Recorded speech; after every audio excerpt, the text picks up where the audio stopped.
नमस्कार, cooking with निशिगंधामध्ये तुम्हा सर्वांचं खूप खूप स्वागत आहे. सो आज बनवले आहेत शेंगदाण्याचे लाडू. तर हे लाडू मी नवरात्री स्पेशल बनवले आहे. सध्या आता 9 दिवसाचे उपवास सुरू आहे. तर हा एक लाडू जर खाल्ला तर बराच वेळ भूक राहते आणि शिवाय हे पौष्टिकही आहेत.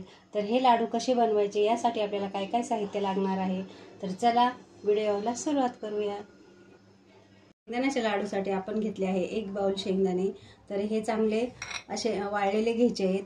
दुकानातून आणले हे करायचे नाही. एक दिवस ह्याला थोडंसं 1 ते 2 तास ऊन द्यायचं, म्हणजे हे लाडू महिनाभर छान टिकतात. वास कुमट वासही नाही येणार. जेवढे आपण शेंगदाणे घेतले आहे तेवढाच आपण सेंद्रिय गूळ घेतलेला आहे. हा थोडासा दिसायला काळसर असतो पण केमिकल विरहित असतो, तर हाच घ्या शक्यतो. तर आपण आता शेंगदाणे भाजून घेऊया. तर कढई मी गॅसवरती ठेवली आहे. तर शक्यतो कढई जी आहे ती अशी थोडीशी पसरट घ्या आणि आपल्याला शेंगदाणे जे आहेत ते स्लो फ्लेमवर भाजून घ्यायचे आहेत. गॅसची फ्लेम जी आहे ती स्लोच ठेवायची शेवटपर्यंत. त्यामुळे आपल्याला हे भाजण्यासाठीच आपल्याला 15 ते 20 मिनिट लागणार आहेत. तर हे लाडू खूप छान होतात आणि खायलाही खूप छान लागतात. पौष्टिक आहेत. खूप सारे विटॅमिन्स शेंगदाण्यामध्ये, प्रोटीन्स आहेत, गुळामध्ये लोह आहे. त्यामुळे हे लाडू तुम्ही नक्की करा. हे पाहू शकता तुम्ही आपले शेंगदाणे जे आहेत आता बरेचसे भाजले गेले आहेत. एक आणखीन 10 मिनिट जे आहेत ते आपण भाजून घेऊया. शेंगदाणे भाजत आले आहे कसं समजायचं, तर हे पहा तुम्ही, हे जे शेंगदाणे आहेत हे आपोआप ह्याच्यावरचं सालही निघतं आणि ह्याचे 2 भाग आपोआप होतात. तर आणखीन एक 10 मिनिट आपण ह्याला भाजून घेऊया. तर आपले शेंगदाणे जे आहेत तुम्ही पाहू शकता असे चांगले भाजले आहेत. आता सगळे क्रंची भाजले आहेत. लाडूही छान लागतात हे असे क्रंची भाजले गेल्यामुळे. तर आता गॅस मी बंद करते.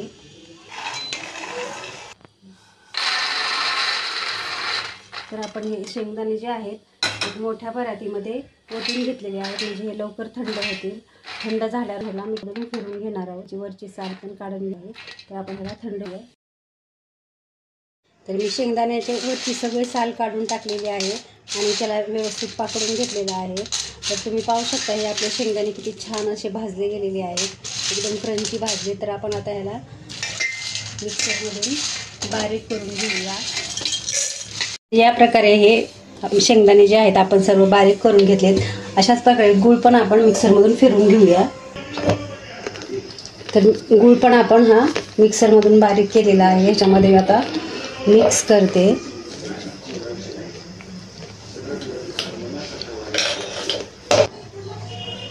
तर गूळ जो आहे तो आता सगळं मी मिक्स करून घेते, एकजीव करून घ्यायचा आहे आणि ह्याच्यामध्ये मी विलायची पावडर टाकते. हे पण व्यवस्थित मिक्स करून घेऊया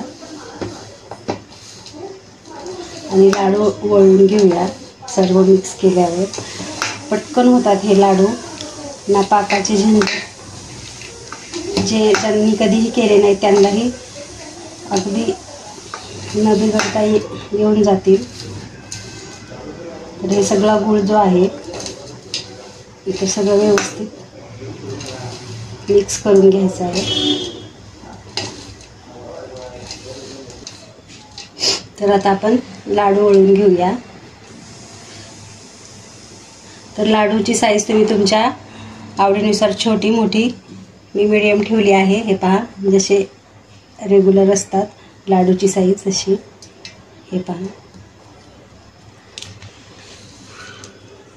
झाले आहेत आपले सर्व शेंगदाण्याचे लाडू बनवून. तुम्हाला हा व्हिडिओ कसा वाटला नक्की सांगा आणि नक्की ट्राय करा. चॅनलवरती नवीन असाल तर चॅनलला सबस्क्राईब करा, म्हणजेच असेच नवीन नवीन व्हिडिओ तुम्हाला पाहायला भेटतील. तर भेटूया अशाच नवीन रेसिपीसह. तोपर्यंत बाय बाय.